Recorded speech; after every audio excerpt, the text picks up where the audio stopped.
Welcome to our channel. Today we how to set up Google Sheets brand style tracker with hex codes. Quick tutorial step by step clearly. Open Google Sheets in your web browser. Create a new spreadsheet by clicking on the blank option.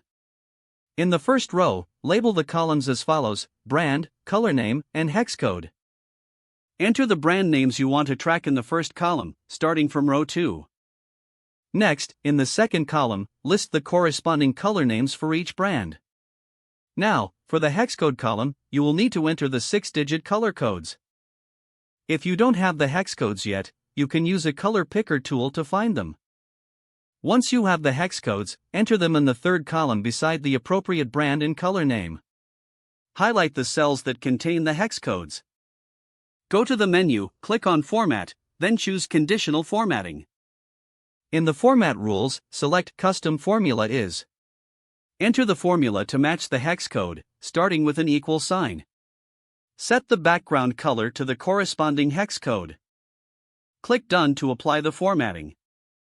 Now, each cell will change color based on the hex codes you entered. You can test this by changing any hex code to see the color update automatically. Adjust the width of the columns as needed for better visibility. To keep your tracker organized, consider freezing the top row. Click on View in the menu, choose Freeze, and then select one row.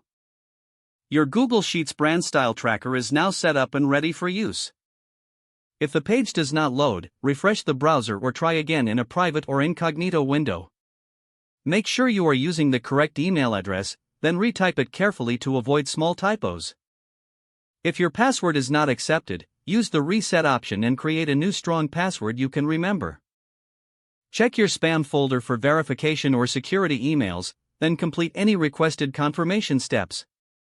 Enable two-factor authentication if available to improve account security and reduce unauthorized access risk. After signing in, review your profile details so your contact information and settings are accurate and current. If you see an error message, note it down and try again after restarting your device and internet connection. Log out when you finish, especially on shared devices, to keep your account and payment information secure. If the page does not load, refresh the browser or try again in a private or incognito window. Don't forget to like this video and subscribe to our channel for more step-by-step tech guides.